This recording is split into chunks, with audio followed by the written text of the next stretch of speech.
Buddy Holly. Oh, God. Why did we do 3 reviews of Buddy Holly? I mean, this one even worse, it turns out, because it turns out it's not actually an album. So yeah, he'd split with his band and manager.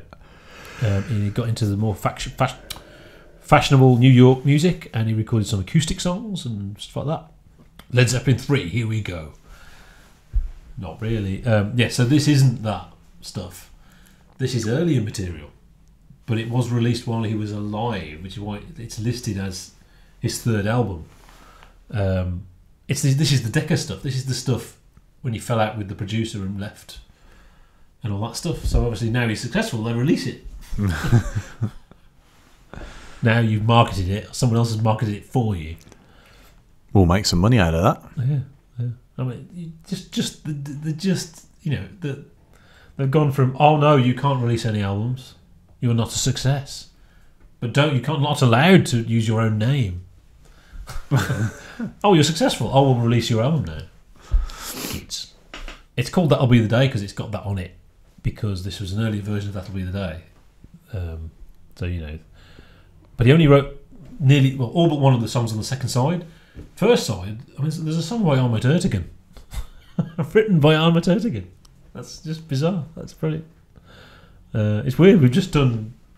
Yeah. So, does it count as a 3rd album? Is it an album? Don't really know. Probably not. If I'd known that, we'd have only done 2 albums. Yeah. Had he lived, this would not be an album.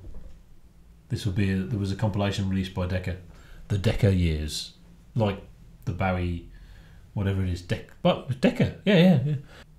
It's a bit like Never Say Never Again. And the type of music compared to the others is kind of like that as well. It kind of is, but it isn't. Yeah, so you want me to say stuff now? Yeah. Oh, dear. We've got to talk about this album now. Go. I suppose it's interesting in the sense that you can see where Buddy Holly was before he went full rock and roll. I mean, this is a bit more countrified, isn't it? Yeah. But it definitely sounds. You can definitely see how the transition came. Whatever. Yes. Yeah. There is nothing there for the hook. There is no sort of song where you think, okay, wow, this is the one. This is the one that's going to break. Yeah. So you can sort of you can see as an album, this would be probably a commercial failure. Because at that time, obviously, having a song that would be played on the radio constantly would drive album sales, and this hasn't got it. But you'd think That'll Be the Day. That would be quite normal for an artist to have a song like that and an album of randoms. Yeah, I suppose. You would think. But haven't people already heard That'll Be the Day? Well, they have now. Yeah. Having said that, the songs aren't that bad. No, but they're all good songs. They're all good songs, aren't they? It's sort of like, well, here's an album full of all right songs. I don't understand why Decca didn't publish it beforehand. I suppose it's because it didn't have that hook. It was that he was trapped in that chicken and the egg scenario, wasn't it? You've got to be famous for us to release your band. Yeah. Sorry, we're not going to market you because you're not being marketed. Yeah. But the problem is, it is incredibly bland. So that's the problem. There's a sort of like, Buddy Holly is quite I suppose, genre-defining artist. He's given great kudos in starting the whole rock and roll thing, or being there at the beginning of rock and roll. There's none. This album isn't that though. No, it's not. You're right. Yeah. Yeah. This isn't what the Beatles saw at the Palladium and thought, yeah, that's it. Yeah. Let's go. So I suppose it's an interesting case study in a sense. Yeah. Of what can happen to an artist when they find the voice that can sell. No more than that, really.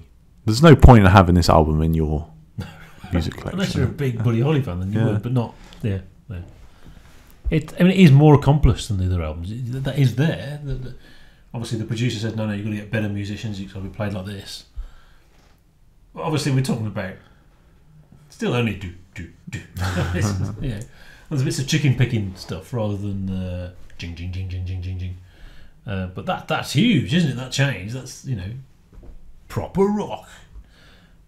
So there's some nice guitar-y bits, actually. But I did say on the last album, didn't I, that there's a really horrible guitar solo. I had to turn it down because it was. There's nothing like that on here. It's all very pleasant and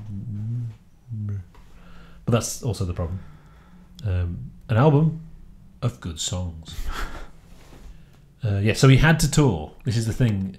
After that second album, he had to tour because his manager wouldn't give him money because he'd left his manager, and his manager was trying to get money out of this New York manager, but Buddy Holly had refused to pay how much the other manager wanted, so he couldn't get the money, and then the money wouldn't come round, so he had to tour.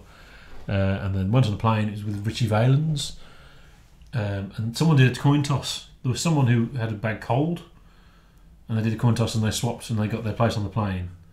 But it wasn't like a plane ride and then it crashed somewhere. It was literally just couldn't take off.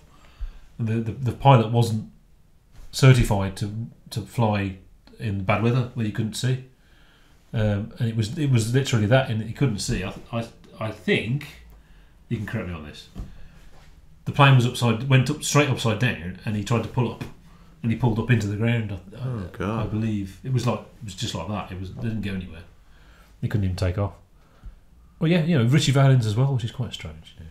Is it Big Bopper? Was the other one? Someone can tell us. I don't know. There are loads of tapes. They did have 10 years of releases, and they would actually finish tracks off and things like that and play behind him, just just like Hendrix. 10 years worth of new material. Bit like that rapper bloke. What's his name? Is it not Tupac? Am I thinking of Tupac? The guy that kept releasing albums after he died. He's not dead. Am I thinking of Tupac? I have no idea. Kev. One of those 90s people rapping, they're so cool. He's on a private island with Kurt Cobain, who isn't dead either. But unfortunately, these people are actually really dead. And even if they didn't die then, they'd be dead by now anyway. They died of old age. It's 3 eggs. Yeah, there is music on the album, and I enjoy the music playing. And the chances of me putting it on again are 0.1%. Yeah, agreed. Aggrieved. Yeah, we shouldn't have done this album, should we? No. Never mind. Sorry, a wasted week. However, next week, books. Remember we did books for episode 200. We're doing books again. I really like doing books. Obviously, there's a bit of a problem with preparation, but the actual things are great. So 3 books again. They're just random this time. I've just chosen ones. Actually, they're not random. They're ones that are short. The Fellowship of the Ring. Yeah. Catch-22 and The Hobbit. The Hobbit. And Unfinished Tales Part 6. Good stuff. See you then.